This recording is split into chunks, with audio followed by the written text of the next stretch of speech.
Welcome, everyone. We're just waiting for a minute or two for everyone to come in through the door from the waiting room, the virtual waiting room, to the virtual room itself.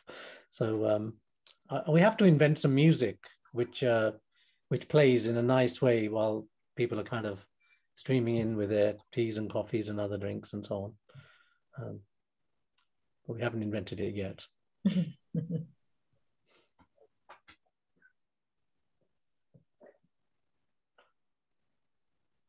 Oh, I see Nina's here.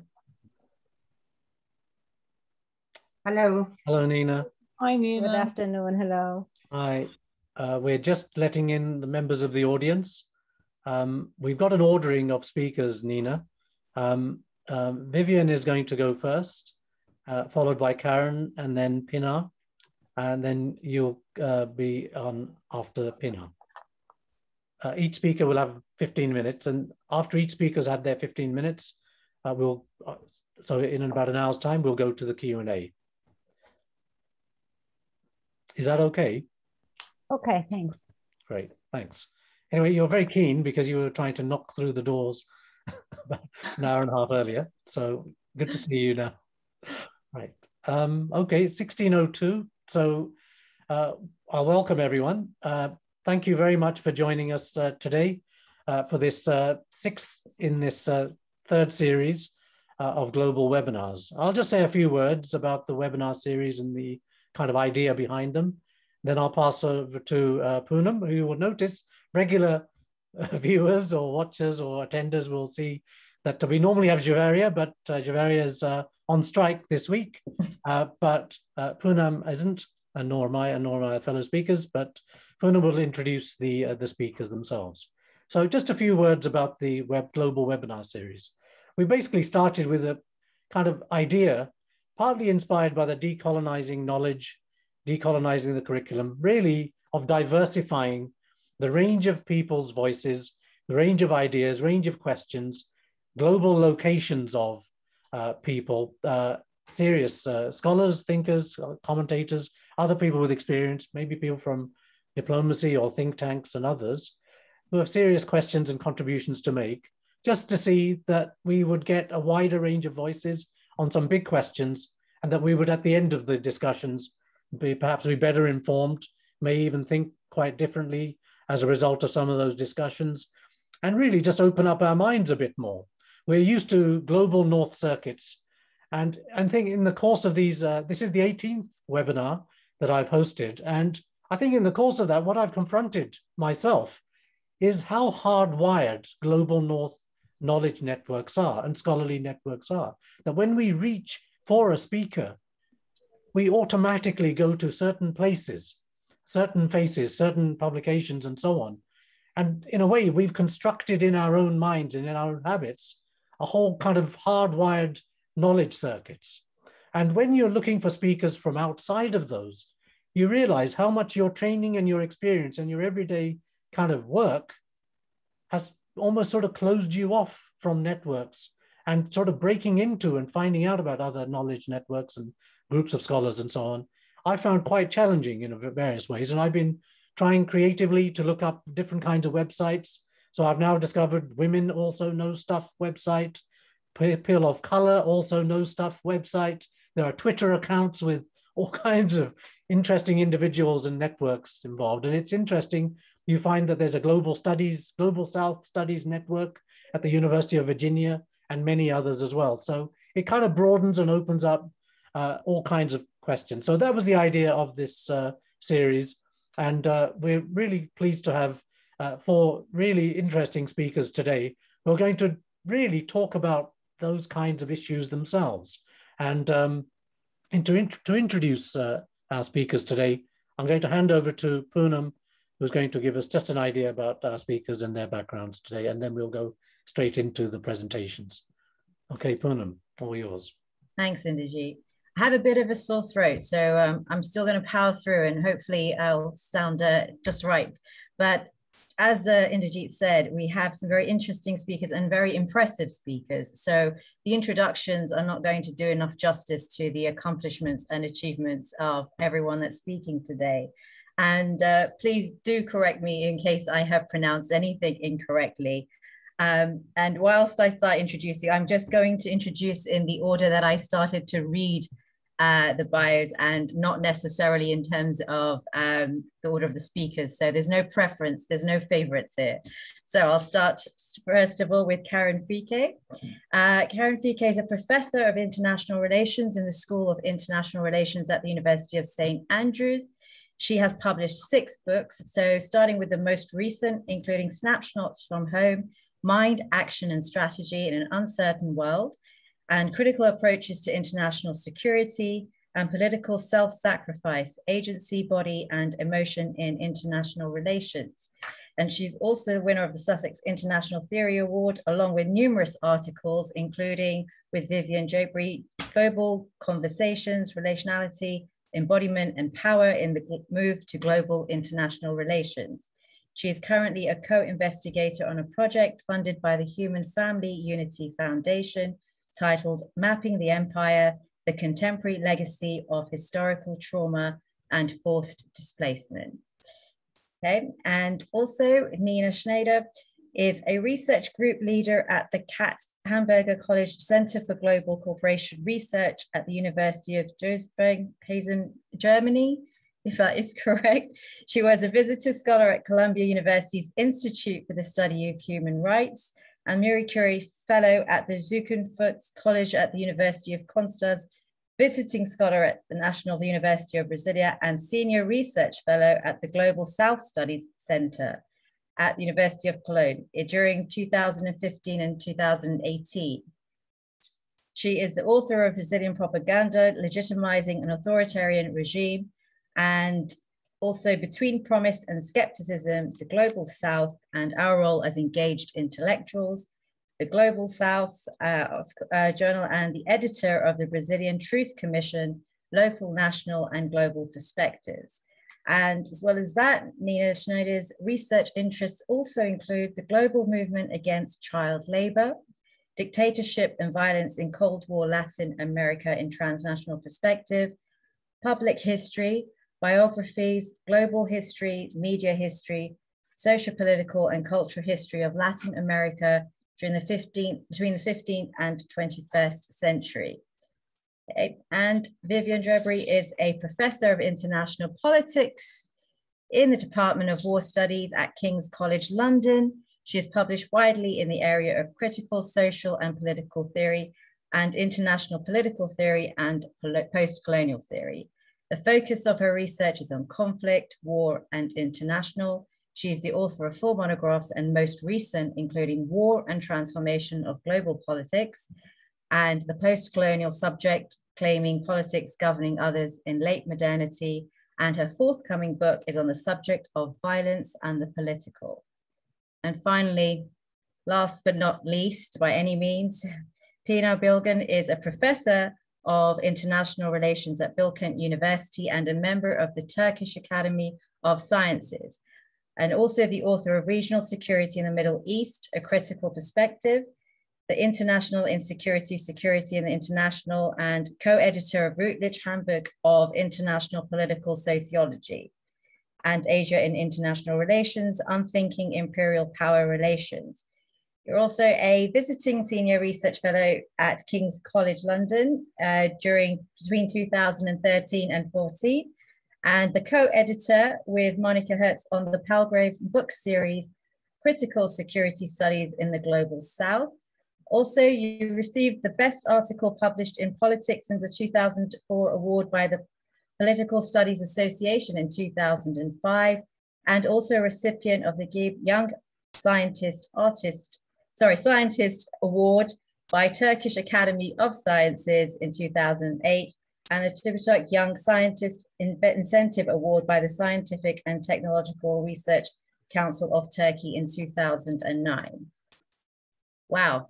Oh, indeed. Great. Thank you so much, Poonam. So over to you, Vivienne. I just want to say to members of the audience, feel free at any time to put your questions into the Q&A function, and then I will curate them at the end as appropriate. So thank you. Over to you, Vivienne. Okay, thanks very much, Inderjeet. and thank you, Poonam, for the introductions. I was very impressed that you got all of that in a very short space of time. So over to me. This is essentially, this was an invitation from Inderjeet, which came in when he read an article that Karin and I co-authored, which was called Global Conversations, Relationality, Embodiment, and Power in the Move Towards Global IR. Now, the idea of global IR, or the turn to a global international relations, was a very interesting disciplinary move that was made by Amitav Acharya and others. And the idea there was that the discipline was not responding adequately to the fact that there are others in the world beyond the West who think about and write about and have a history in making a contribution to thinking about international relations. So it's a bit bizarre to think of a discipline that is called international relations, and it's been anything but international. So a number of scholars, have been calling for, if you like, a provincialization of international relations, to use Chakrabarty's terms. So Karin and I were essentially responding to the call for a global international relations. And we felt that the approach that was being taken was in itself indicating a Eurocentric bias, if you like, even though the tenor of the work is to be applauded, and it created a number of publications and opened out in itself a whole very interesting research program that can be followed. However, the thing that we noticed as well was that there was a huge emphasis on culture, and the idea that clearly and obviously that the global is a multicultural terrain. So the notion of a global IR in a sense was suggesting that we might look at other cultures, regional organizations, and so on, and the way in which those cultures and regional organizations define norms in international relations, how they articulate sovereignty and thinking about power, and so on and so on. And we felt that this was a rather unidirectional, if you like, approach to what would constitute a global IR. So what we wanted to move towards was a notion of a relational global terrain, and that would imply not so much an individualist or even a culturalist ontology, but rather a relational ontology, that culture in itself is a thing on the move, if you like, that subjectivity itself is a thing on the move, that you cannot confine it to a particular or within a particular set of boundaries or a particular narrative, rather that interaction between selves and communities at the end of the day constitutes intra-action, meaning that we are all in a world that is constituted by multiple worlds, if you like to use Lili Ling's, the much missed Lili Ling's language. So then the curiosity for us was to ask, what would a global conversation look like? Now, if I might bring an example here, which is very much in our current lived experience, the COVID-19 pandemic. What, in a sense, one can notice is that the West has been very reluctant to engage with non-Western perspectives on COVID-19 and how it is being dealt with. So there's no sense in which the lessons drawn by the Chinese, the South Koreans, the Singaporeans, and so on, there's no sense in which the West can draw upon the experience and the knowledge of these other, of these non-Western, if you like, societies on this particular crisis that the whole world is facing. So COVID-19, the climate crisis are very clear examples of how we all exist within a global terrain, and how, rather than thinking about this existence in individualistic terms, rather we might think of it in relational terms. So this brought up a number of challenges relating to how we might think about conversation, what constitutes conversation. So to invoke the global, the initial idea is that the global is not an equal terrain, is by no means an equal terrain, but rather is actually constituted by power relations. And any scholar of postcoloniality, any scholar engaged with decolonizing international relations, any scholar interested in the decolonization of political community would be very much aware that the global terrain is not an equal terrain. And so what does that do to the idea of a global conversation and the way in which we are thinking about it? Similarly, and Karin will move on to this, a conversation taking place between human beings is a conversation that's imbued with affect, with positionality, with situated experience, and all of these elements have to be brought in thinking about what constitutes conversation. But what I want to focus on in the last few minutes that I have is the idea, is this concept of the global and what it means. And I know that amongst all of us, really, we will be touching on this. I am a scholar of international relations, and as Poonam highlighted, one of my research areas is to look at what constitutes the international. For me, the international is a post-colonial international. In other words, it contains within it the influences and the inputs of the vast terrain of the post-colonial world. The international is also a product of coloniality. And so it contains within it, constitutively, this paradox for the post-colonial world. What is the paradox? The post-colonial world emerges onto the international as a consequence of the anti-colonial struggles. These in themselves bring the post-colonial, the formerly colonized populations onto the terrain of the international and everything that constitutes it. And to follow Frantz Fanon, those anti-colonial struggles were not merely reflections of a colonial past, but rather they come to change the international. So anyone that says the international is colonial and therefore we must leave it aside and start thinking about the global, in my opinion, is actually very wrong and in a sense undermines the struggles of the formerly colonized populations. But the international is not the same as the global. The global terrain is imbued with tension. One might say it, in a sense, transgresses the normative and juridical aspects of the international. Indeed, it is dominated by a capitalist marketplace and a capitalist international political economy that contributes to absolutely the inequalities that we witness the ramifications of as we speak.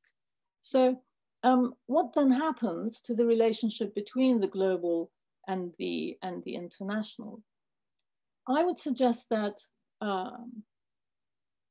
that the international, in a sense, contributes to a gradual decolonizing of the global terrain because of the voices, the constitutive voices, I would argue, of the post-colonial world.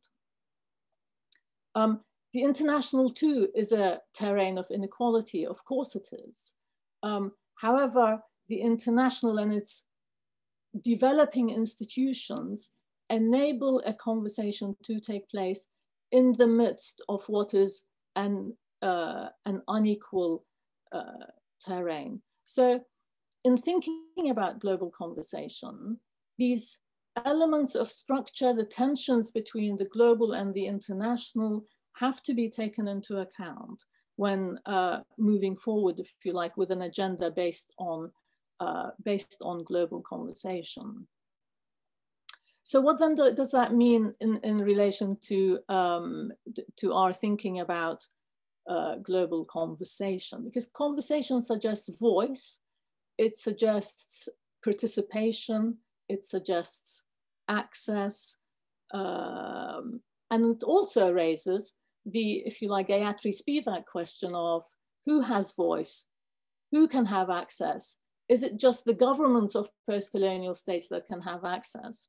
What we do in the article is to distinguish global conversation from traditional negotiation, but we also distinguish between conversation and the Habermas type discourse ethics notion of conversation.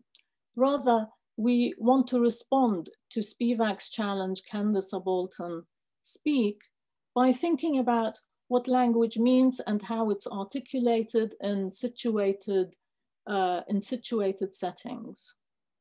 In other words, we take seriously the question of subjectivity and what constitutes voice.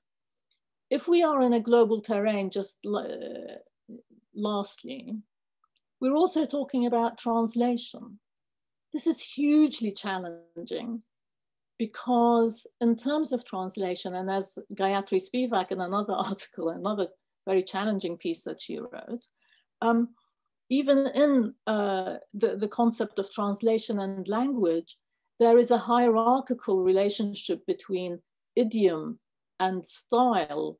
So how do you bring in the positioned idioms that people draw upon, which are a reflection of their situated subjectivities, so that when, let us say, if you move into the idea of what constitutes conversation in the global context, and you're doing a research project on this, how do you engage with populations whose language is different, whose idioms are very much located in not simply culture, but also the terrain from which they emerge. I mean, even if you think about London, the population of London has a multiple set of idioms that it uses. So we try and engage with these very different conceptions of what a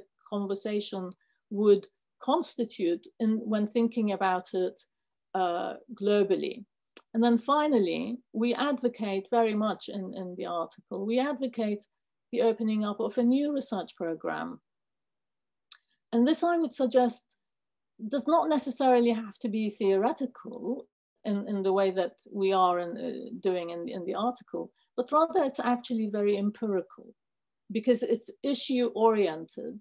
What would it mean to hold global conversations in relation to, let's say, a pandemic, in relation to the global crisis, in relation to the losing of the ice cap in the Himalayas and equally in the Swiss Alps, if you like? What would that conversation between those who hold knowledge in the Himalayas about the melting of the ice cap look like when conducted with those scientists from the Swiss associations who are dealing with this huge problem? So we want to open out this research program for exactly IR scholars and the young people who are hopefully listening to this very webinar. And I'll be very happy to extend the conversation when we finish.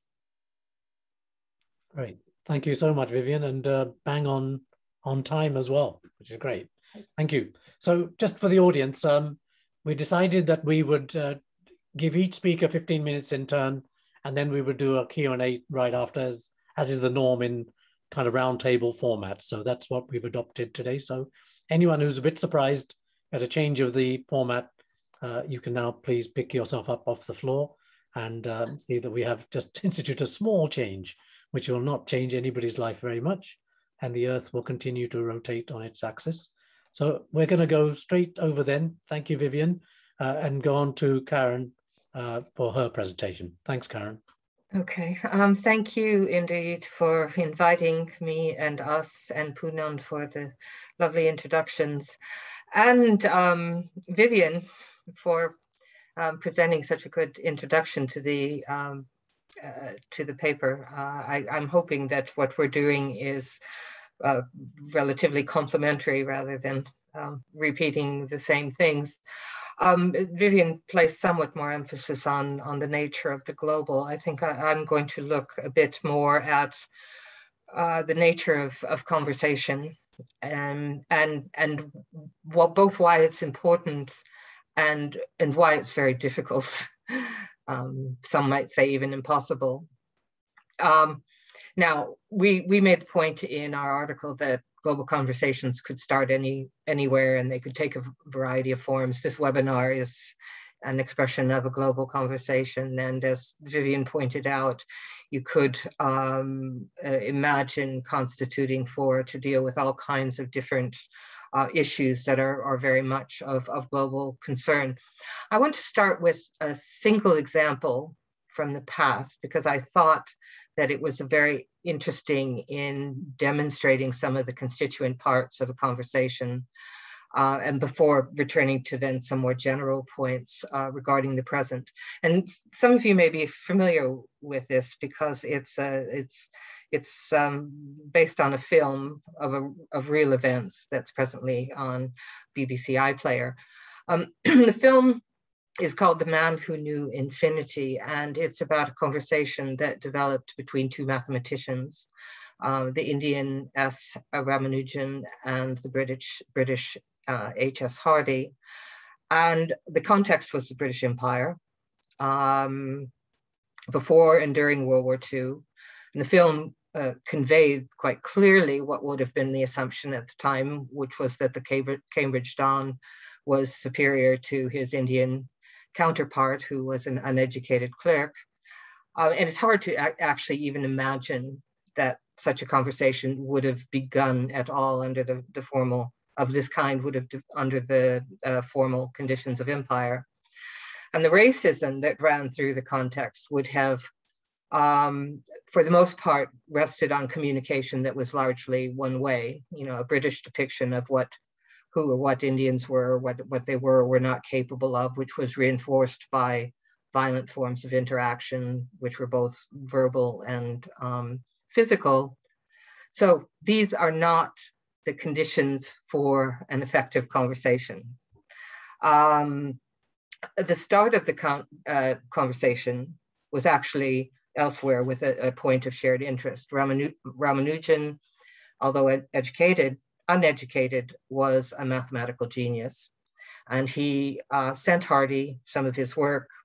Hardy could see its brilliance and the brilliance of the formulas he'd put together, and he invited him to come to Cambridge.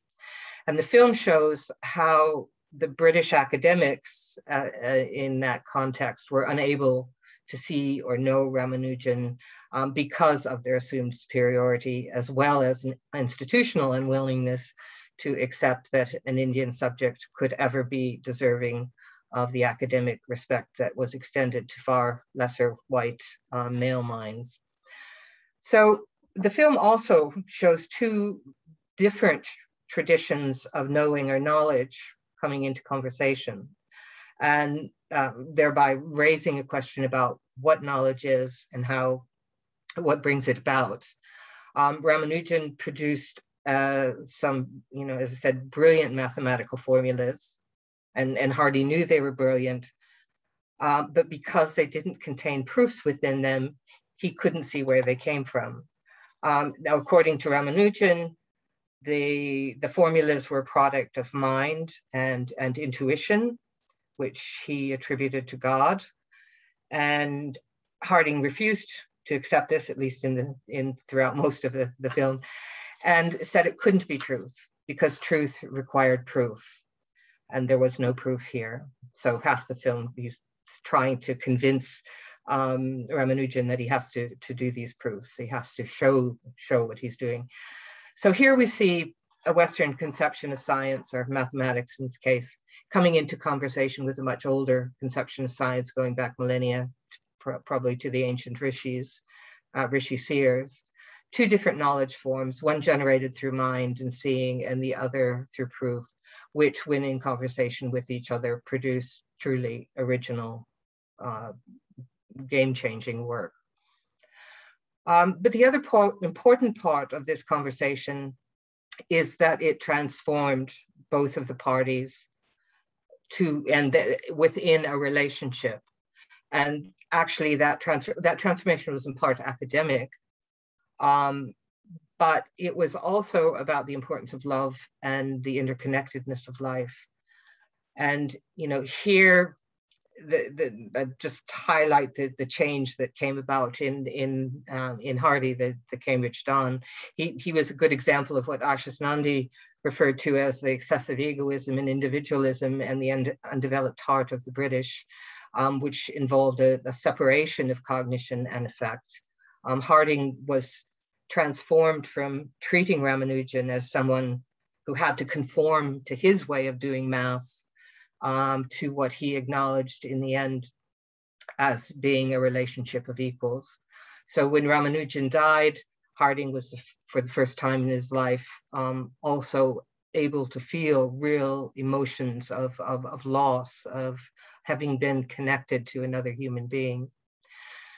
So in short, a conversation can start anywhere.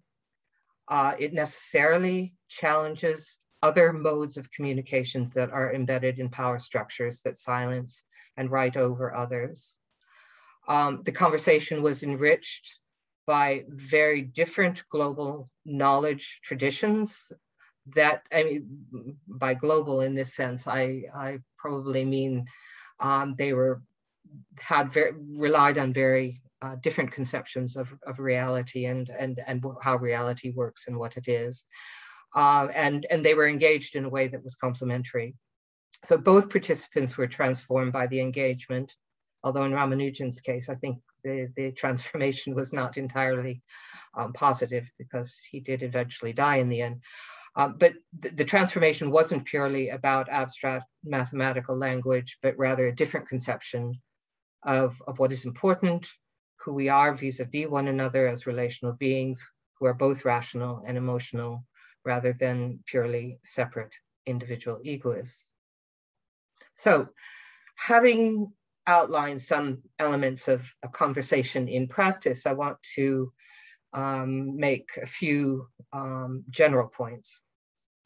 Now, the first is, at this historical juncture, the reasons why a global conversation is necessary and arguably essential are even more evident than, at least to me, than when we wrote this article, which was published in 2019, against the backdrop of some rather extreme weather events, which we just experienced one in Scotland, and a pandemic that won't go away.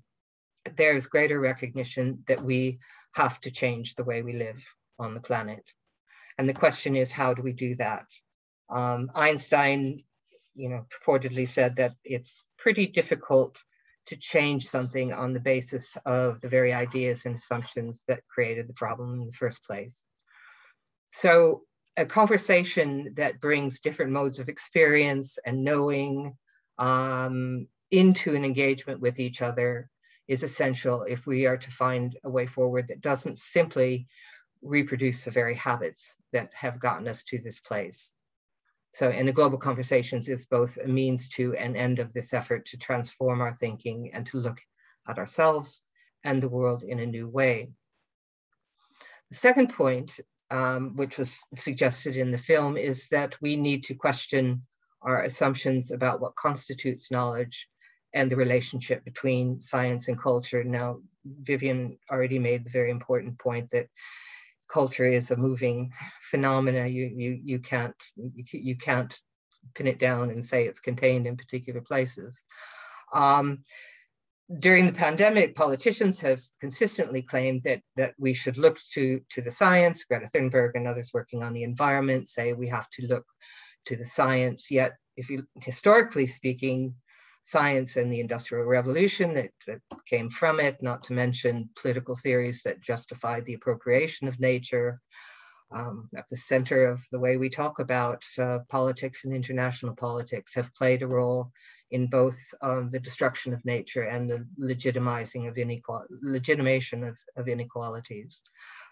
For instance, in the context of the pandemic, there has been some sustained exposure to the extent to which non-white bodies have historically been used as objects of experimentation.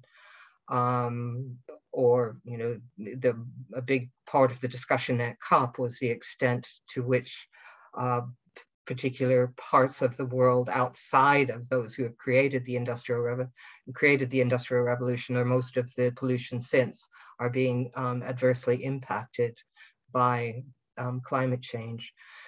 So science, as we know it, sort of emerged out of a particular context, and central to both its justification and the technology that drove it have been ideas of that had their origins in empires. So it's both important for moving forward and an important subject of conversation in itself. But what science is and its relationship to culture needs some rethinking. Science, as we know it, has been accused of being ethnocentric, as has international relations theory, emerging from one corner of the world and implicated in practices of silencing other knowledge systems as unscientific or non-scientific. And, you know, think about how we tend to articulate the relationship between science and culture. Science is universal, culture is particular, science is Western, culture is everywhere else. So it thus becomes a means and to almost inadvertently discount other traditions of thought before we've even begun to engage with them. So at this global juncture, beginning to sort of excavate some of those silence traditions really may be important for rethinking the way that we live within the world and our ability to navigate a different way forward, of taking us out of making strange our own assumptions and patterns. Now, the book that I just completed that's coming out in January looks at some of the cracks exposed by the pandemic through a lens that's informed by the parallel between quantum physics and ancient Eastern philosophies such as Buddhism, Taoism, and a bit of Hinduism.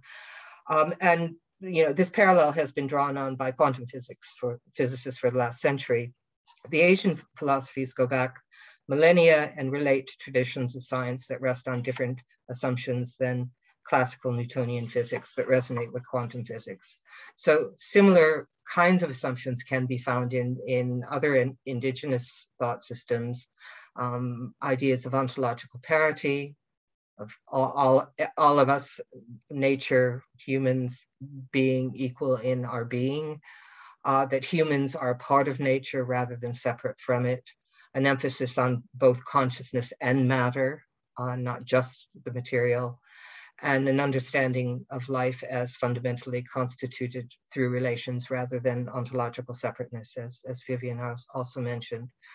So a conversation should push beyond a purely materialist science toward assumptions that are more sustainable for the planet in order to avoid reproducing some of the destructive practices at the core of contemporary politics. And to rethink the science culture binary would require accepting that you know, cultural diversity is perhaps as important to science as biodiversity is to a sustainable world. It would shift emphasis away from control to more curiosity that opens us to a wider horizon of ideas. The third point, if I still have time, is that, how much? Am I okay? Yeah. Fine, yeah, a couple of minutes is fine. Okay. Third point is that a global conversation requires an ontological reorientation away from thinking about ourselves in terms of egoistic individuals to relationality. And again, Vivienne already mentioned this. You know, we think about the world as divided up into ontologically separate states and states composed of ontologically separate individuals. So the parts always come before the whole. So what might it think to hold the parts and the wholes in tension and to instead think about them as mutually implicated? such that our engagement alters the interaction that Vivienne referred to, alters the way that differences are negotiated. And not least because an awareness that harming something that is in some level a part of the self does represent harm to the self. And of course, if we're destroying our habitat that we all live in, then we are all destroying ourselves as individuals. So this isn't to suggest that we simply flip the binary over. We focused on individuals, now we're just going to all blend into a mass, but rather to think about the extent to which we are both, that we all carry around with us a consciousness of I and being separate, but we are all relational. We're either end rather than either or, and none of us could exist were it not for families, cultures, societies, the planets. And so relations are the fabric from which we've all been woven. So conversation is relational. It begins with consciousness of a process by which all participants are potentially transformed.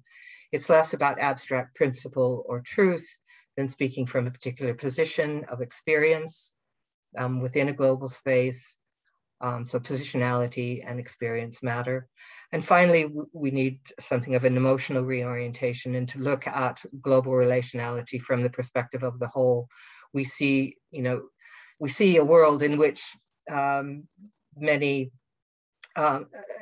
some have benefited at the expense of others, particularly in terms of structures of profit and wealth generation.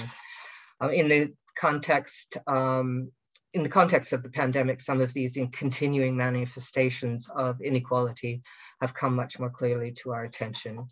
The pandemic showed that we've been unequal in our susceptibility to the virus, that the numbers of Black and Asian casualties in the US and UK were disproportionately high.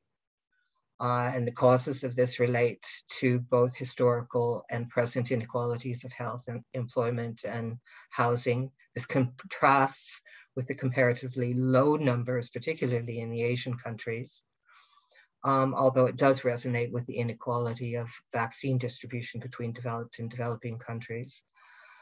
George Floyd's death in the United States was a moment of seeing where continuing practices, particularly on the part of the police, still have resonance with practices of that originated in slavery. And slavery in many parts of the US did begin with the slave patrols. Sarah Everard's death exposed the ongoing violence against women, and again in this case, coming from those who were supposed to be providing protection. And the revelation recently that Black and brown soldiers who had fought on behalf of the British in World War II were put in mass graves and never commemorated is a continuing resonance of history and the unequal value that has often been attached to bodies of different kinds. So a conversation about these and other qualities has begun. Listen to the radio any day and you'll hear it going on. The obstacle regards the difficulty of conversation in a context marked by ongoing inequality.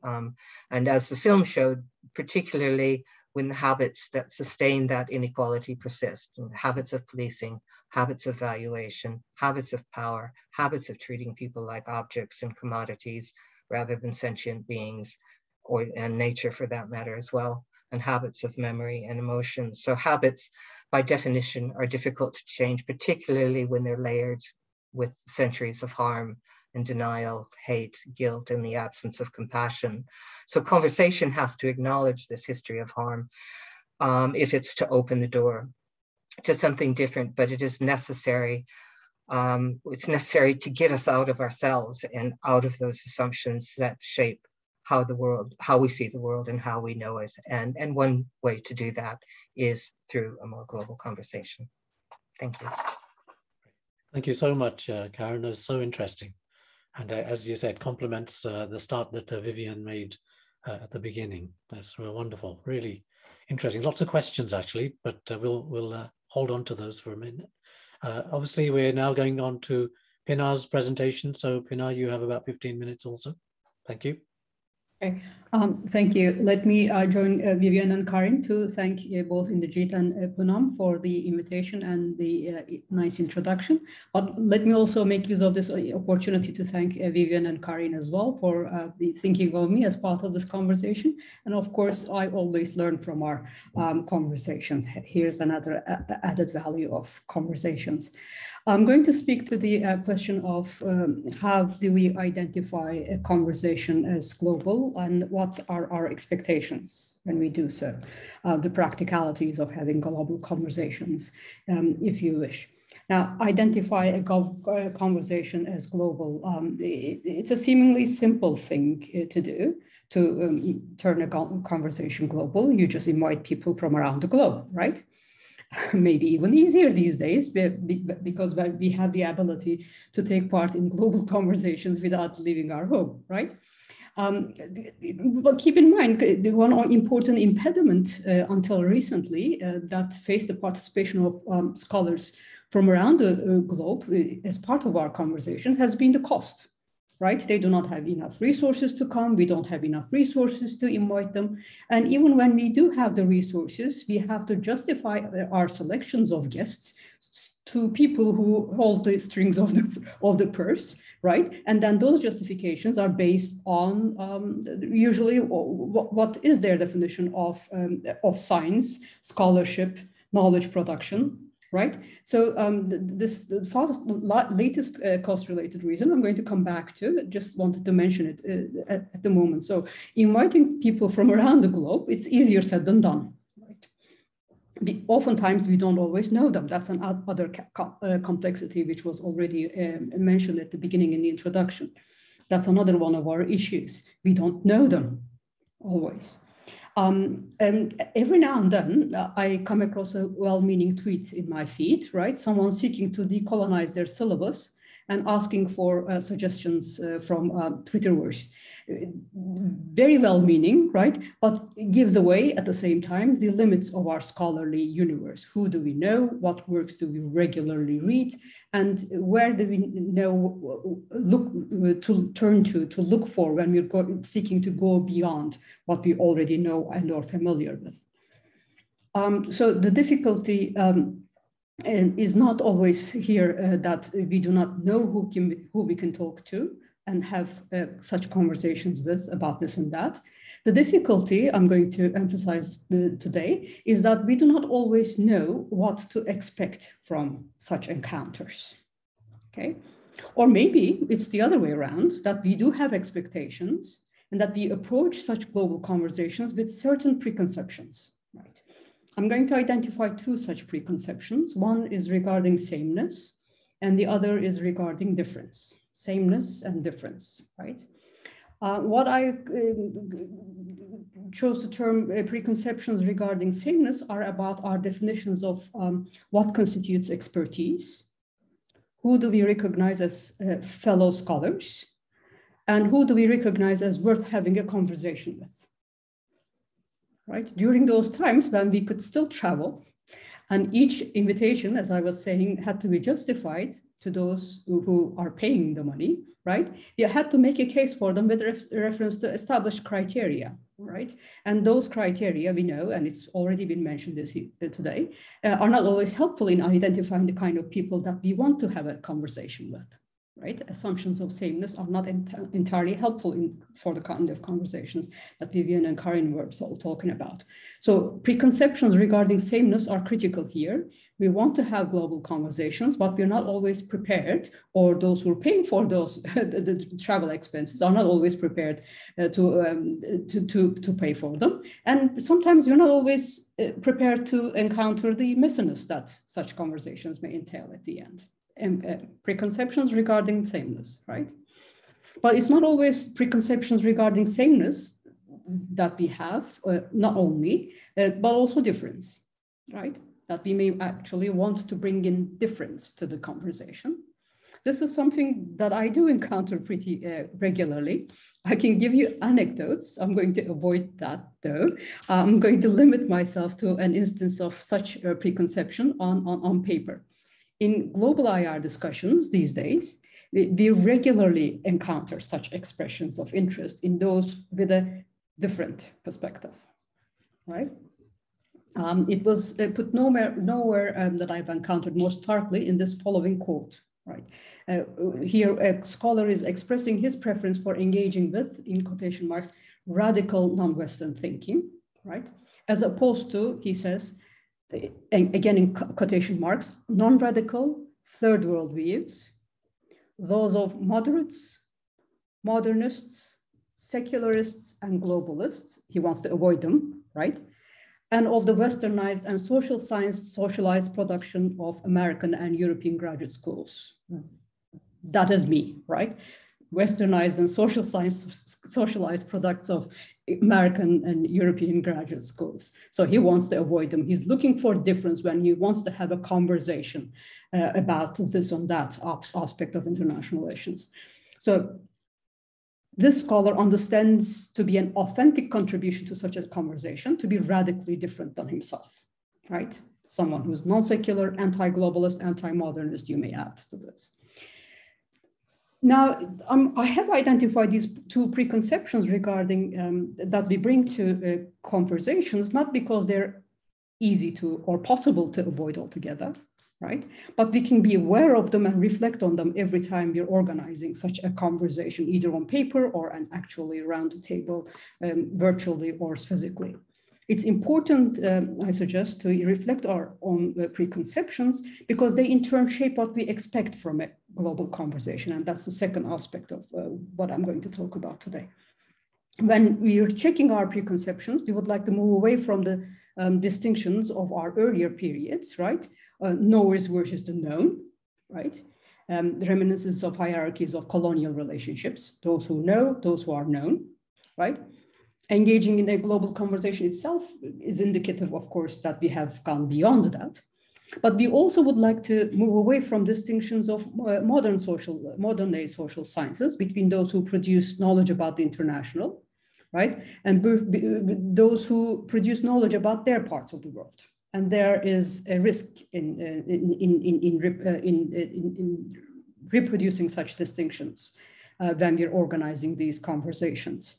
This is reminiscent of disciplinary versus area studies division of labor, but writ large, right, worldwide.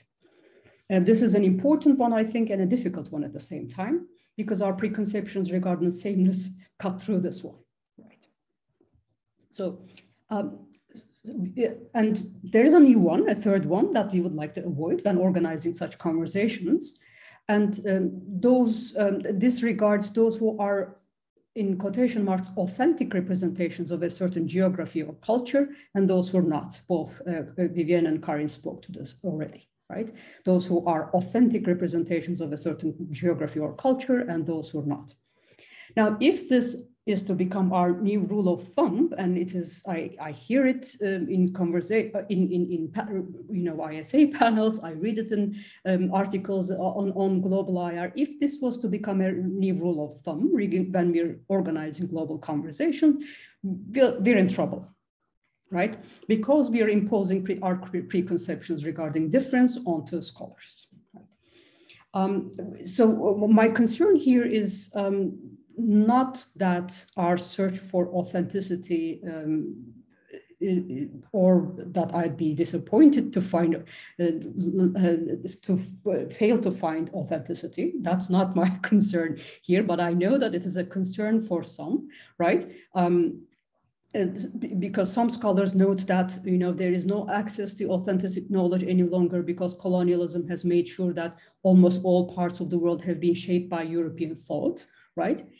The implication being that no need for a global conversation, no need for global IR because no one has been left untouched, as if that is the purpose of having a global conversation or having a global international relations. Yes, colonial encounters have left no one untouched, but that encounter has not left untouched what we refer to as European thought either. So it goes both ways, right? So if having been left untouched is our definition of authenticity, it is indeed nowhere to be found. I'm not saying this because I'm looking for it, right? But to caution us to reflect on our assumptions regarding those who we seek to have conversations with and what we expect to achieve when we have those conversations.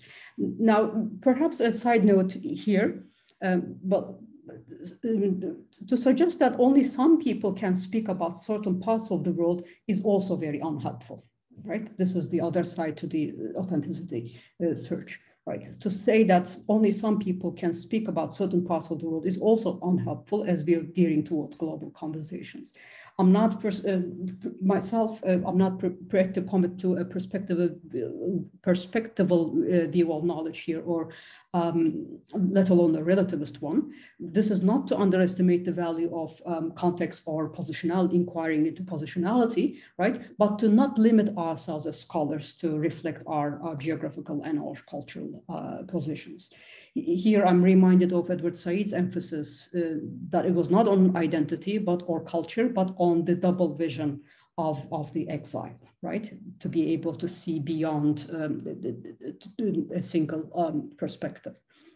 Now, I'm getting ready to conclude here. I have referred to the need for reflecting our own preconceptions already multiple times, because I consider reflexivity to be one of the two methods that I myself utilize here. And I consider this to be both a method and an ethos of a global conversation for a global international relations. Now, reflexivity is a method for global conversations in the sense that to decolonize, we need to watch out for Eurocentrism as constitutive of our knowledge and the preconceptions that I've already referred to regarding sameness and difference. They're all shaped by Eurocentrism. And Eurocentrism, by the way, is not in the privilege of those who are from or located in Europe. I can be Eurocentric myself. That's not the issue here. But reflexivity here is also the ethos of a global conversation, in that such encounters help us know ourselves better and figure out our limitations in our ways of knowing as we have these conversations. Another method that I use myself is Said's contrapuntal reading, right? It is a method of having a global conversation without leaving your desk, I find. This is not a replacement for an actual conversation, even when it's over Zoom, right? But a valuable supplement, I find, right? And there is a bonus here when you use the method of contrapuntal reading, because it allows us to approach others as thinking and writing actors, right? Read their stuff contrapuntally with each other, right? Not only known accounts, but accounts that are relatively unknown to us, right? On whichever question that we are interested in. Because, and this is the final point that I'm emphasizing this today, is having a global conversation can't really be only about turning to some others and asking them, so what do you think? Right. It also has to involve respecting their contributions thus far, right? And then to the production of knowledge about the international, and also understand that such contributions can take multiple forms and across history. Constitutive outside is one way of thinking about this. The notion of absent presence is another one. I'm not going to go into that at all at the moment. I'll stop here, but I'm happy to discuss them further if we have time in the question and answer session. Thank you very much. Great. Thank you so much, Pinar. That was really interesting as well. Loads of very tough issues, really, in practical terms, to actually operationalize, although intellectually very engaging. Okay, so thank you, Pinar. And over to you, Nina. We have about 15 minutes as well. Thank you. Yes, hello. And I also would like to thank, first of all of you, so Inderjeet, Poonam, and also Tanya and Elliot, for the invitation and for the organization, and also for the nice introduction. I'd also like to thank the other speakers, because I had many ideas. So let me try to sort of address some of your points at the end of my talk, hopefully in a ordered way. And thanks also, Pinar, because I think your your last part really sort of makes a nice connection to my talk, actually, the talk about reflexivity and our role as engaged intellectuals. So I'm very excited to join the conversation, because I also have to admit that I really struggle with these questions on a daily basis. Every time I give a talk, or I organize an event, or I write something, I'm sort of starting almost from zero again, right? So, and I'd also like to very briefly in the beginning just say that I'm actually trained as a historian. So I'm actually trained as a Brazilianist. So I'm an expert on Brazilian and Latin American history, and also now the global child labor movement. But I'm not so versed in the IR discourses themselves. So don't, just to let you know. So I would like to start with an anecdote, because as Poonam kindly said in her short introduction, I started to work for the Global South Studies Center in Cologne in 2015. So there are not so many institutions which have this Global South term in their title, right? There are a few centers.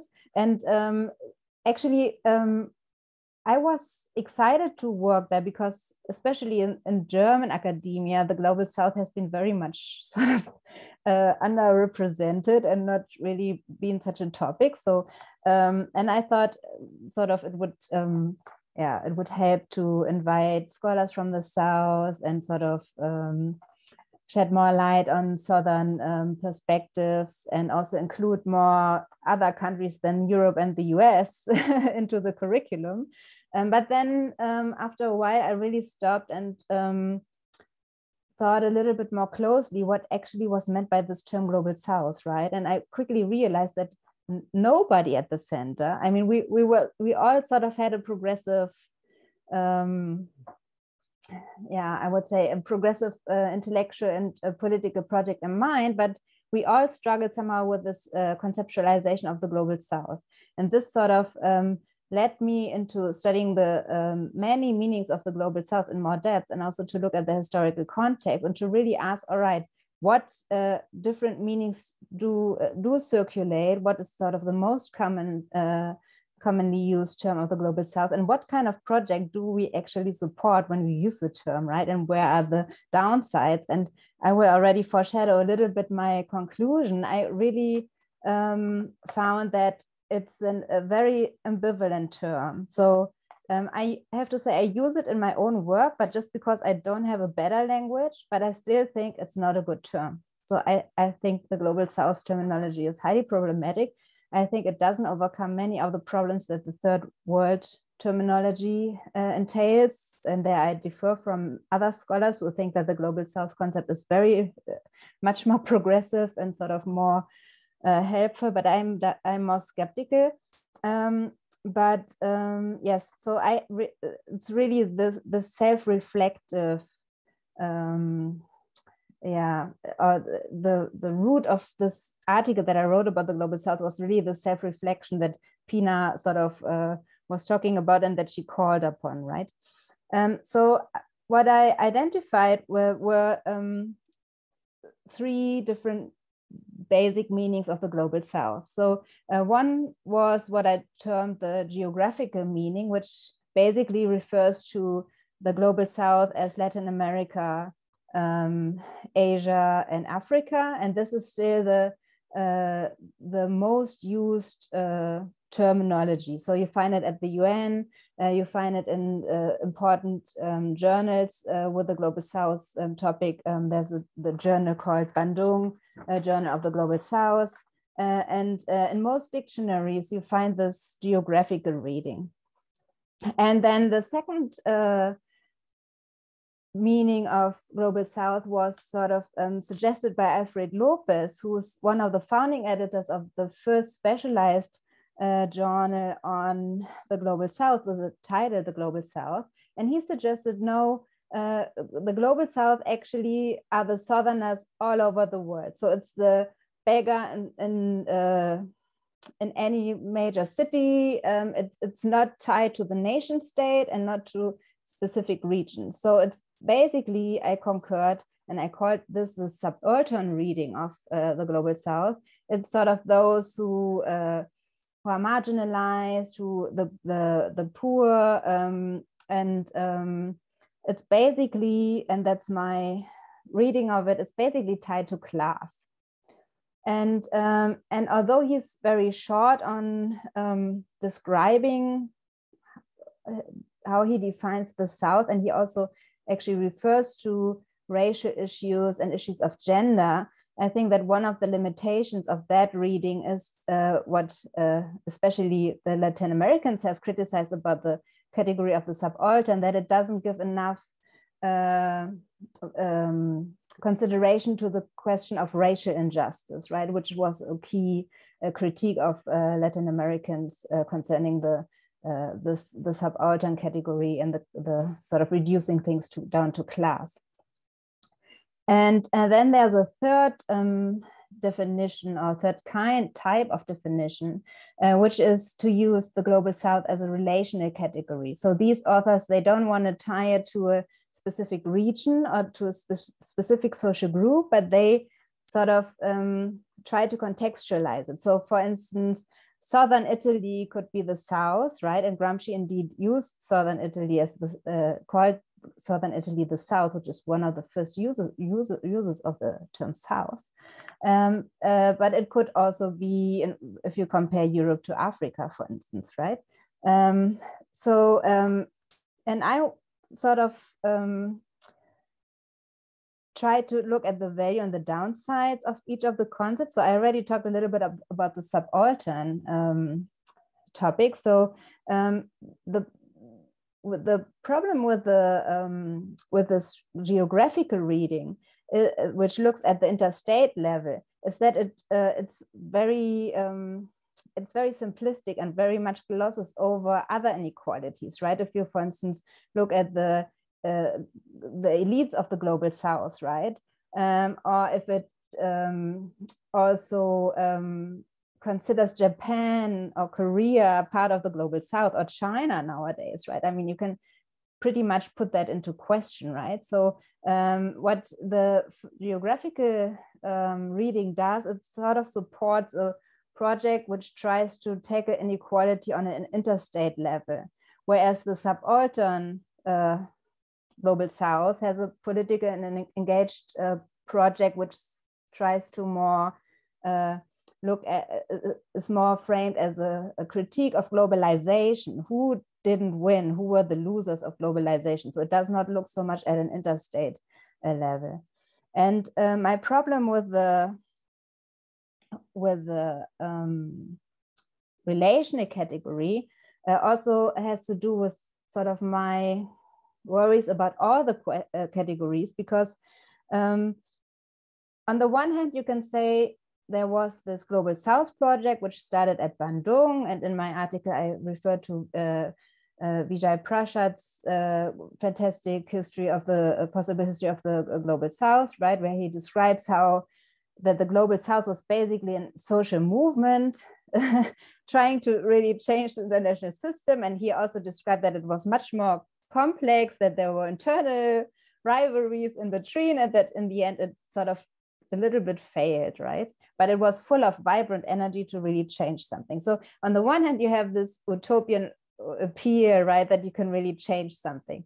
On the other hand, however, and there I sort of refer to Escobar, to Quijano mostly, and his concept of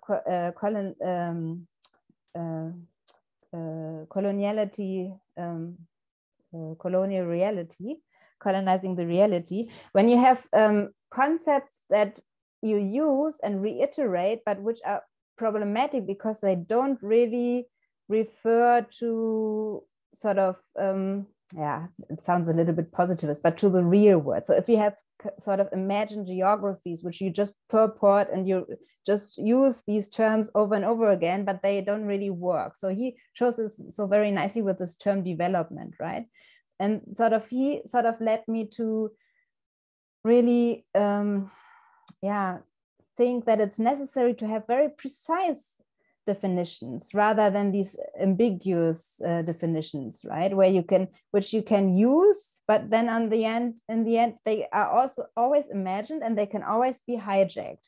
So you think you have an utopian concept, but in the end, it never changes anything. And that sort of led me to the idea that, that we actually really need a new language, that the Global South just really doesn't help.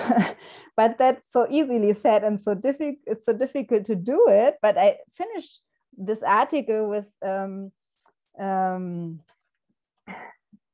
the idea to just replace the Global South term by world majority of the world, right? And because we have 90% living in the so-called geographical Global South, so then it makes all of a difference of how you phrase it, right? In the end, sort of, I try to, one of my key points is really to look at the difference between the utopian appeal and what it really causes, right, when you use it. And now I'm bringing a second anecdote, because now I'm working for the Center for Global Cooperation Research. And now I have the same difficulty with what is the global, right? And you've all talked about it, and it's actually not so easy, right? It's actually quite complex. And at the center, we're always struggling, especially because it's about cooperation and what do we actually mean with global? And and there are loads of pitfalls. And also I've been lately to several conferences where European scholars, and this also a little bit relates to you, Pinar, have really practically tried to build bridges between the Global South and the North. So I was part of a very interesting symposium in Hanover last October. It was on global North and South epistemic inequality. So it was co-organized by Claudio Pinheiro and the Global South Studies Center. And there you found many scholars positioned in the South who took much issue with this global, right? Because they said, no, it's not global at all. You know, the Global South is never represented. If the South is represented, it's Southerners positioned in the US or in Europe, but the Southerners speaking from the South are never represented, right? So, and then I thought, and I'm working for the Global South, for the Center for Global Cooperation Research. So I'm again I still have to sort of work this out.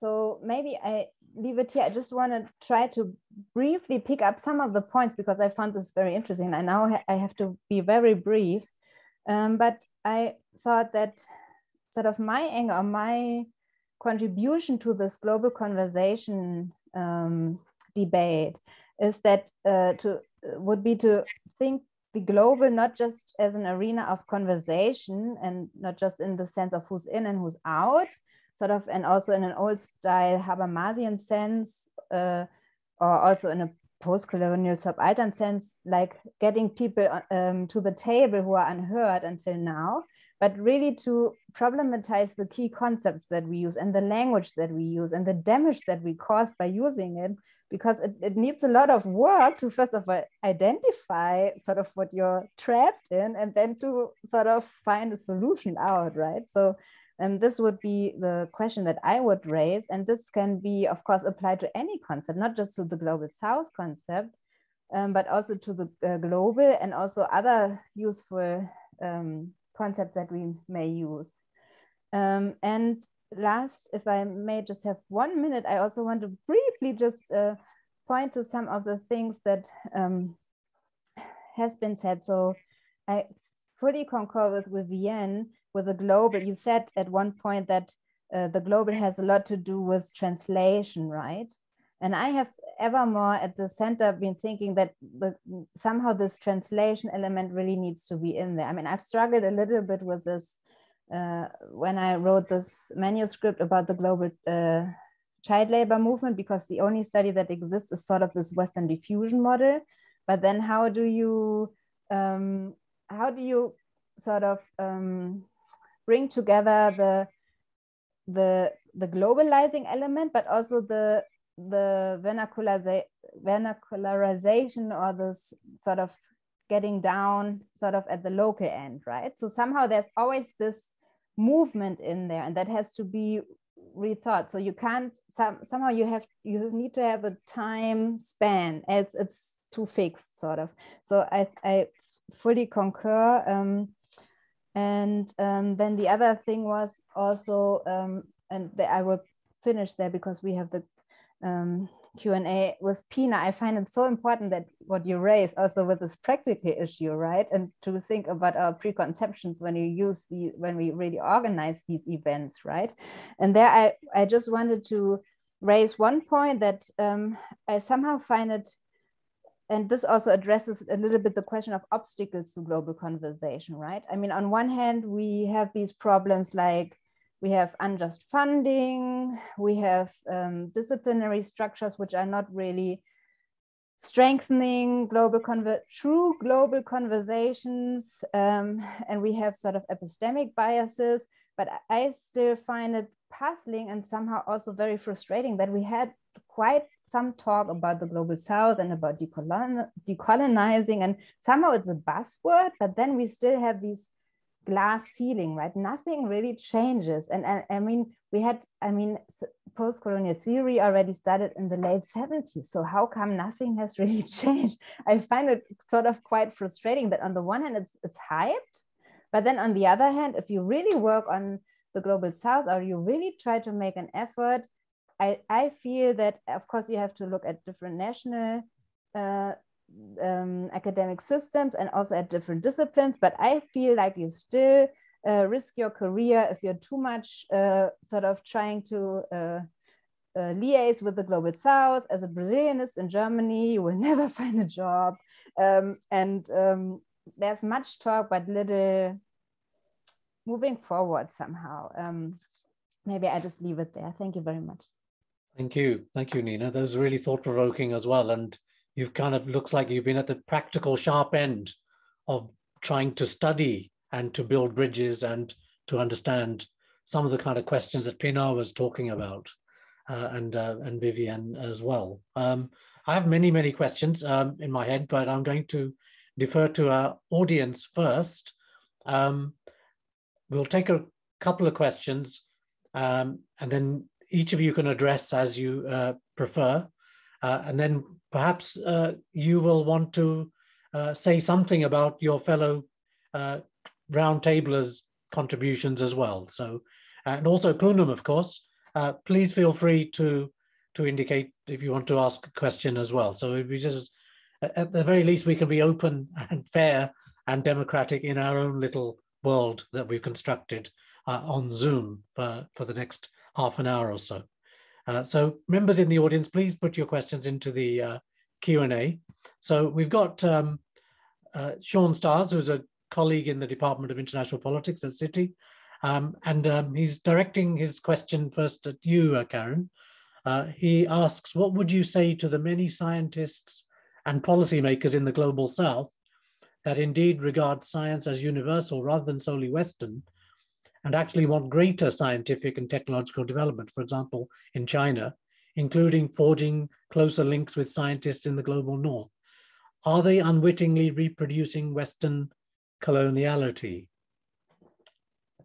Karin, that's, I think, directed at you, but I think any one of our speakers can also pitch into that one, because it's quite a big, interesting question.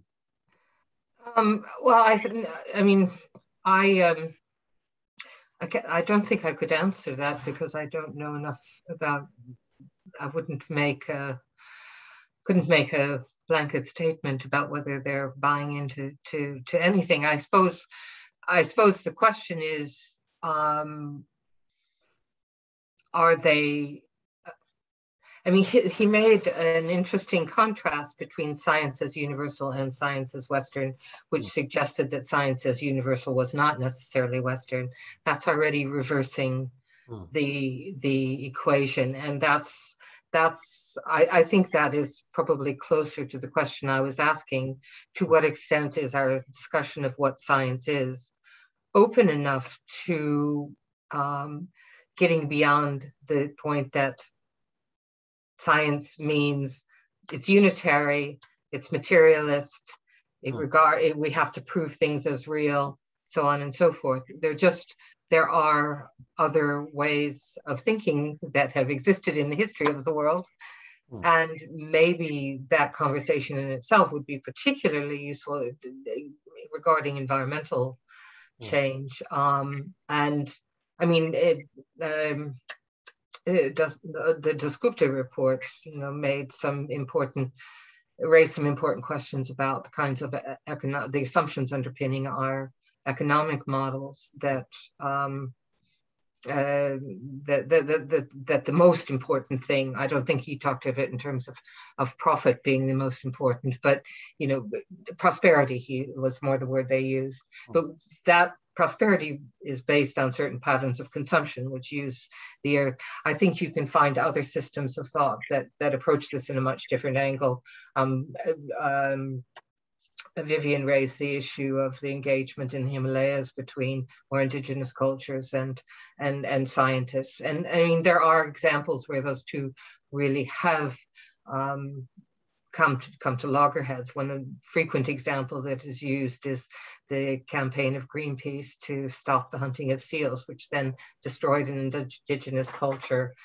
It had all kinds of ramifications that just hadn't been really thought through because the model was so singular, and if the model came out of a conversation that was involving other ways of looking at it, it would probably be a lot more sustainable and stronger. Yeah, Vivienne. Yeah, it's a very interesting question, isn't it?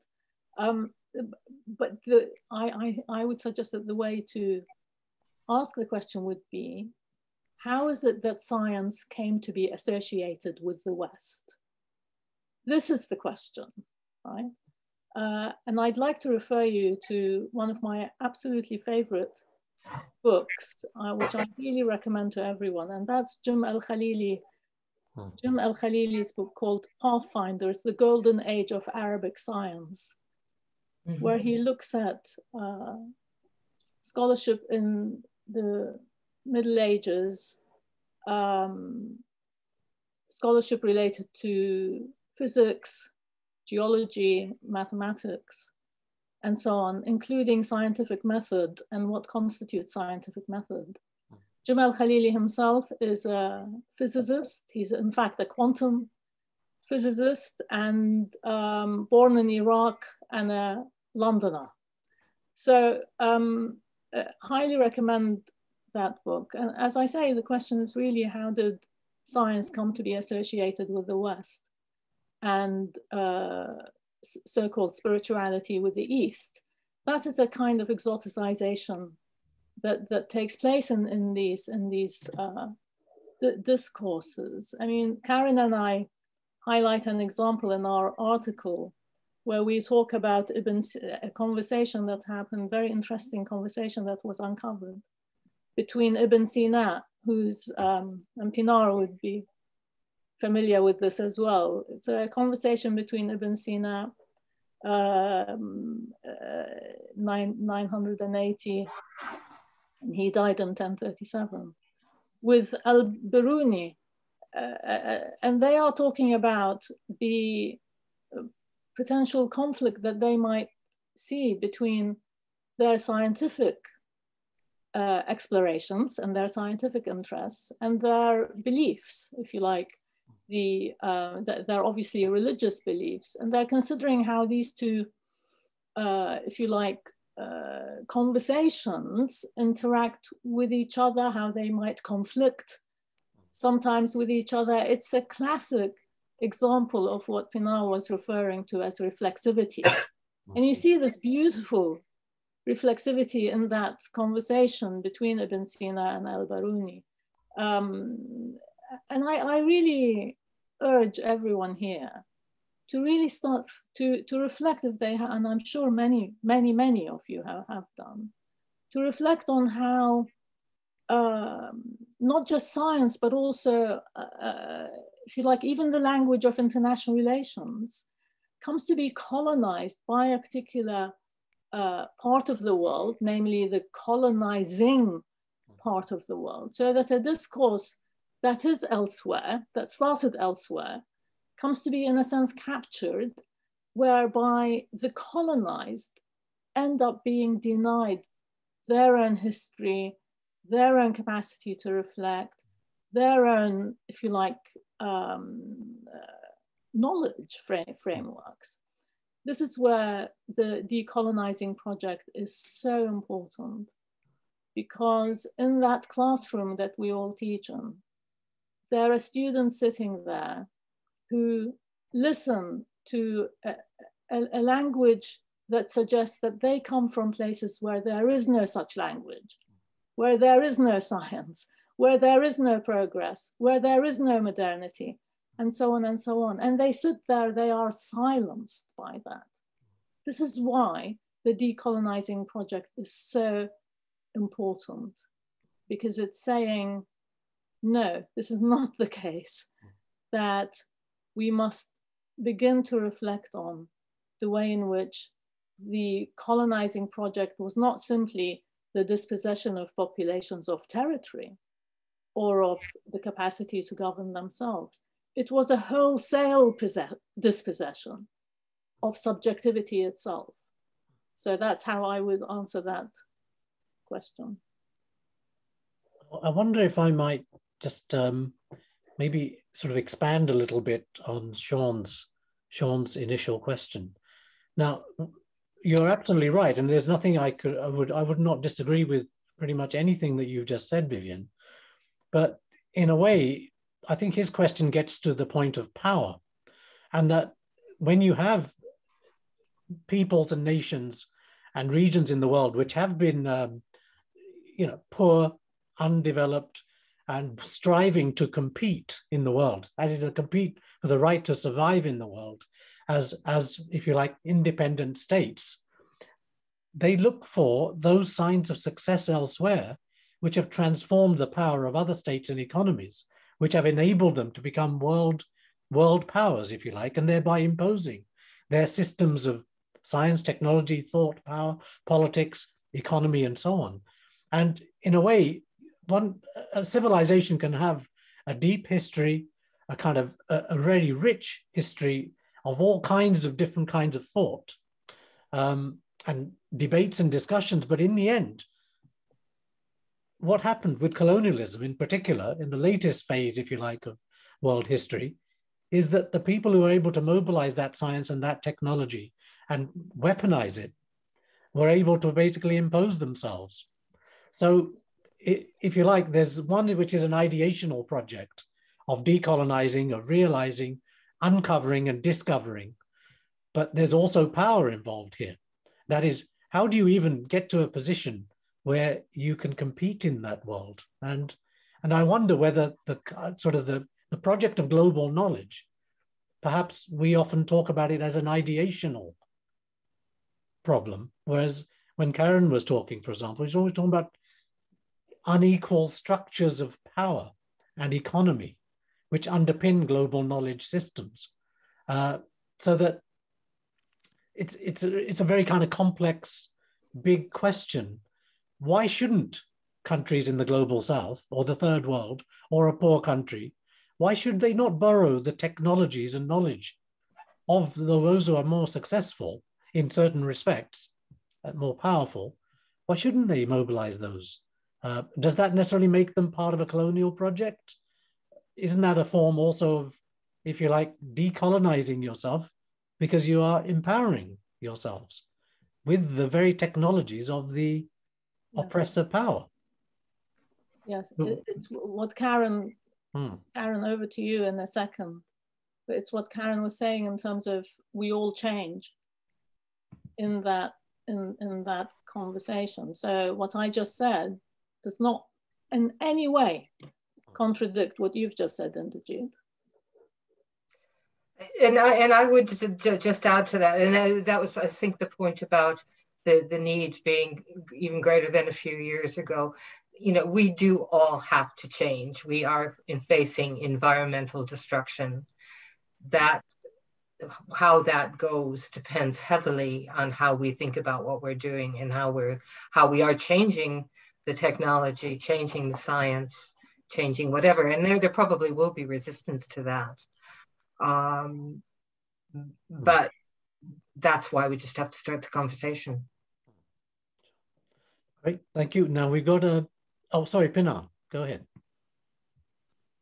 Yeah, I'd like to quickly come in here as well, because part of decolonizing knowledge is also to rewrite the history of how we've arrived in this scientific epoch that we have. Both Karin and Vivienne were hinting towards this as well. It is not one of rejecting one version of knowing about the world versus and adopting another one, right? What we're also talking about here is to write a different history of science, right?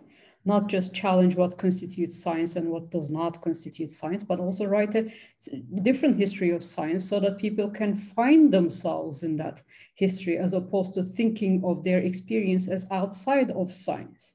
Now, remember, there is a meeting of minds here in terms of Eurocentric histories of the world, both those who are Eurocentric, those who happen to have Eurocentric understandings of the world do not all live in parts of Europe. They also live parts of the Middle East, the mountains of Afghanistan. Brazil. Right? Those who are very rejection of some of those notions actually start from the very same assumptions. So this is not about one way of knowing about the world versus another one, but writing an alternative history of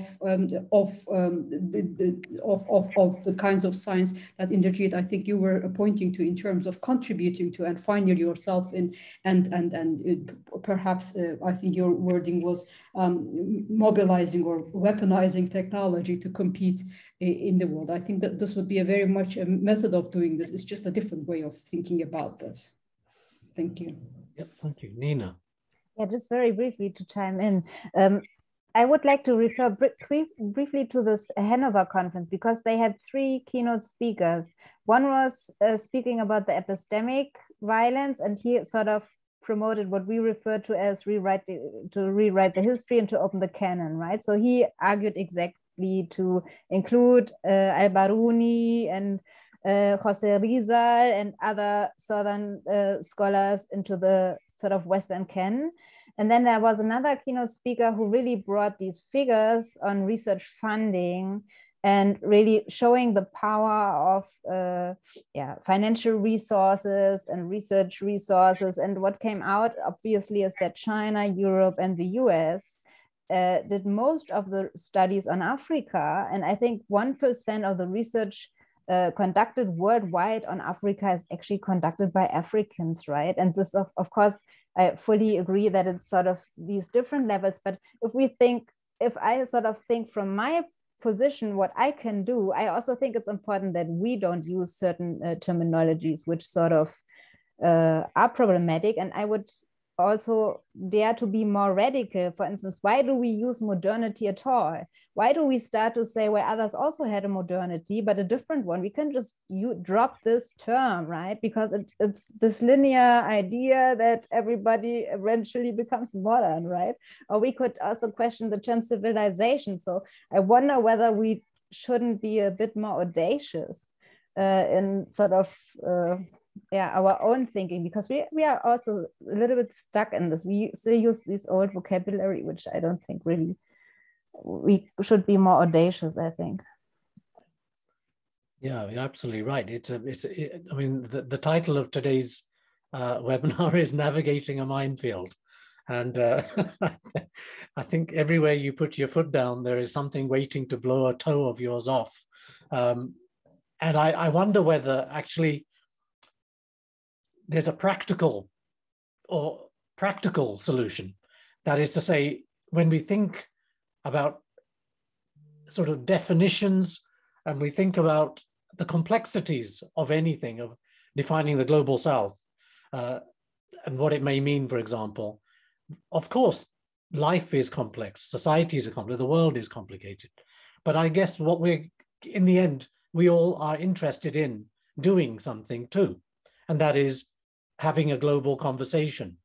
So I wonder whether, of course, there are prior complexities before you can even have a webinar where you claim to be wanting to have and represent a global conversation. Because every time we think about a topic, we come across all of those questions as who speaks, who is really speaking about Afghanistan, for example?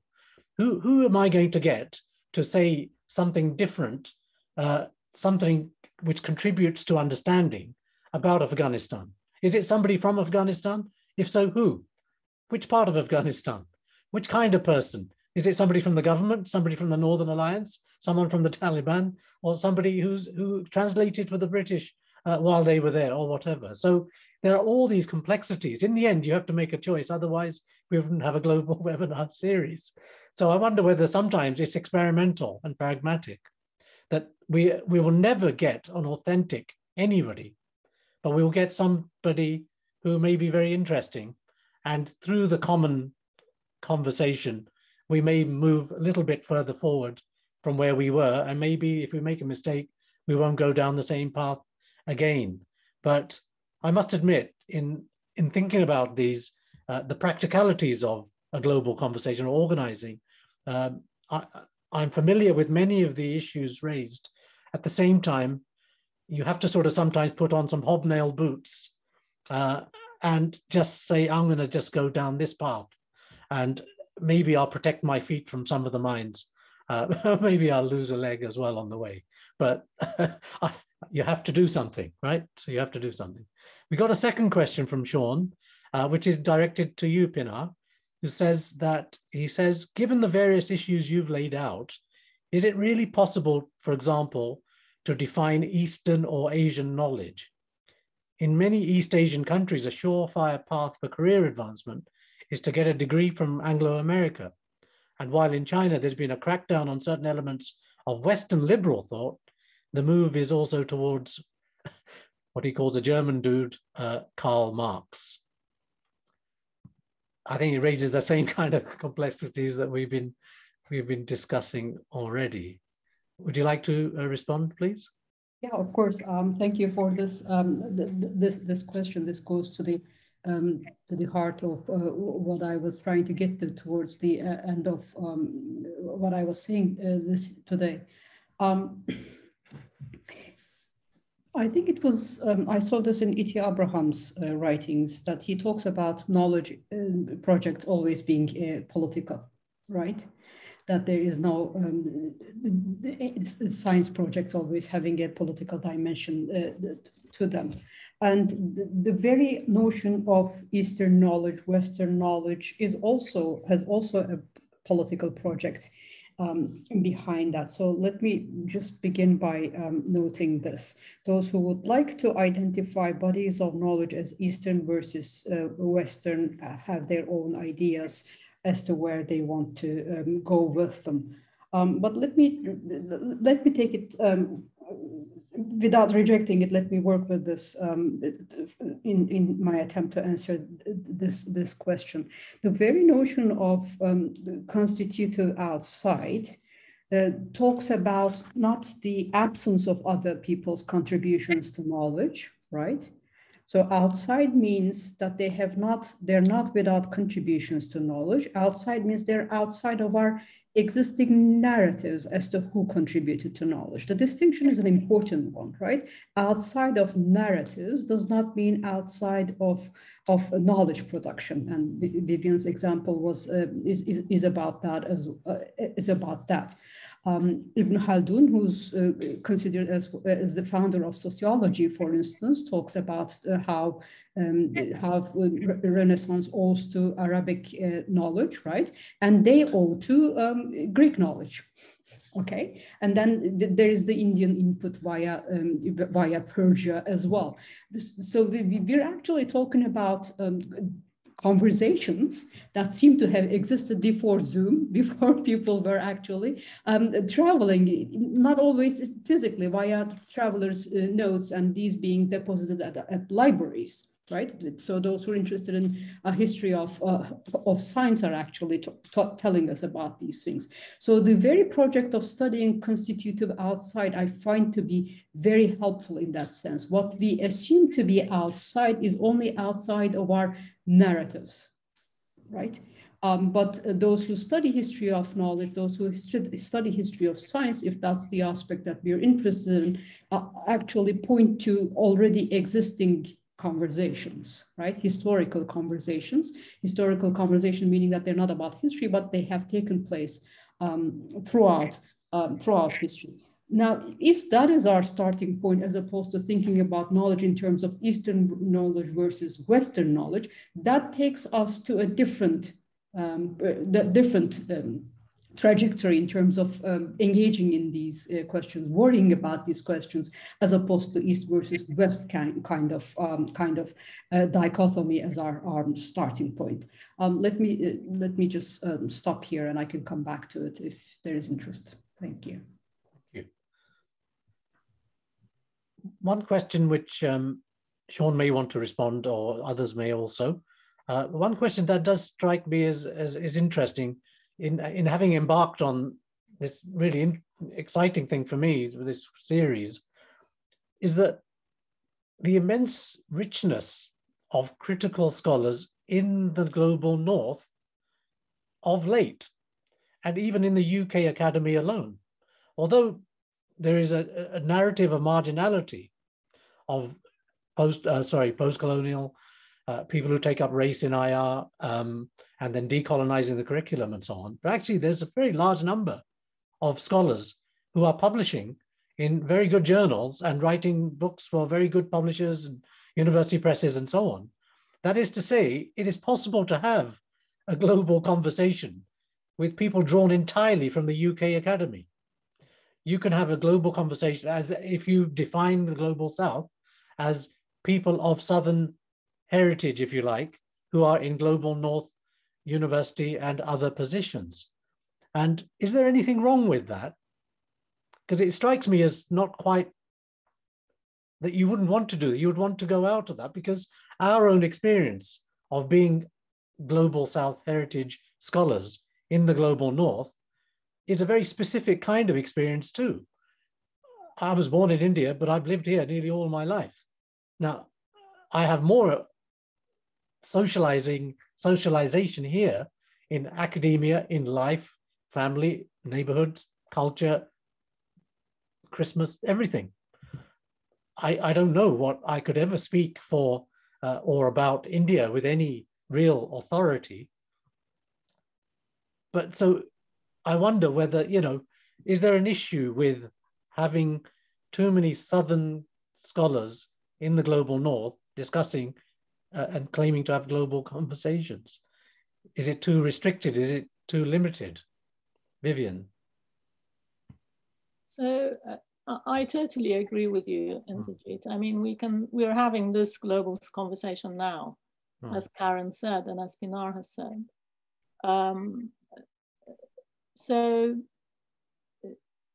the way in which we define the global, as we were saying, it is not confined to a kind of, if you like, sub-equatorial, if I can put it that way, conception, but rather to appreciate that we are all inhabiting, as Karin said, we are all inhabiting a world, and we all have a conception that our worlds are not the same across the world. The climate crisis has a different effect on us here in the UK, and as Londoners, different effects to what's going on in terms of a daily kind of existential threat in a Canadian town this summer, or the indigenous communities in Latin America. This is why we're talking about a global conversation. We would not want, as I was saying earlier, to be misunderstood. and to be, in a sense, equated with what some of the discourses on global IR and decolonization are talking about, which whereby the global is in a sense reduced to a sort of culturalist understanding. We're not talking about that. You know, we want to advocate a research program that is issue-based, that appreciates not just a relational ontology, but also a relational epistemology, what constitutes knowledge. And as a follow-up to that, and we talk about this in our article, and I hope people read it very closely, we're also advocating a relational methodology. So a relational methodology and a research program is not about advocacy. It's not about standing on a soapbox, but rather it's about asking questions and being driven by curiosity. When Mahmoud Mamdani, in his brilliant recent book, Neither Settler Nor Native, when he raises the question, what does it mean? For us political scientists, and this is what we are, and of course, Nina, a historian, whatever discipline you come from, you know, the interesting questions are issue-related questions, and we bring our toolbox, if you like. But there is a reflexivity about that toolbox, as Pinar was saying, whereby we want to be engaged with positioned and situated knowledge systems that contribute to those issues and how they are not just differently experienced, but how they are resolved differently. What can the Swiss learn from the populations in the Himalayas who are dealing on a daily basis with the de-icing of the ice caps? We want to, as IR scholars, you know, we need to delve into that conversation, because that conversation is taking place, believe it or not.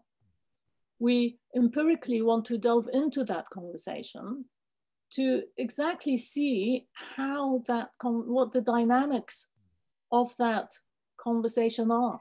We're not standing on a soapbox here. We're advocating a research program because that's what we do. We are scholars. So when Mahmoud Mamdani asks himself in Neither Settler Nor Native, what does it mean to decolonize a concept of political community? This goes to the heart of what we do as political scientists. We are interested in what constitutes political community. And the way in which he answers it is by looking at examples, if you like, from both a European context, but also a sub-Saharan African context. And for him, thinking about decolonizing political community is demanding of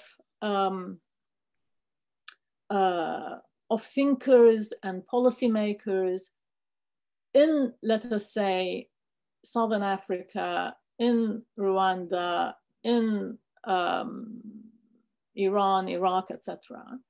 It's challenging thinkers, if you like, to not just look back at what the colonial era did to those communities, but to look at the legacy of that era and to see how its imprints continue on into the present. And the issue that he highlights in particular is the question of, as he puts it, the making and the unmaking of permanent minorities. This is where conflict lies. This is where violence and genocide is perpetrated against those who are deemed to be permanent minorities. And this is happening across the post-colonial world, right? And the question would be to investigate why it is happening, what are the continuities with the colonial era, but how do you reinvent political community to move on from the colonial past and to, in a sense, enter a present, a late modern present. And he highlights the example of his own native country, namely South Africa, and the way in which the deliberations and writing the constitution took place. So this is a very, very engaged conceptually, but also I highlight empirically investigation of what constitutes political community in a post-colonial late modern era that continues to live with the legacies of the colonial past. So that was a long answer to your short question. Oh, that's fantastic, fantastic. I think this is a conversation which is going to continue for a long time, but I'm afraid we've reached the end of our time. We've gone exceeded our time actually, as usual.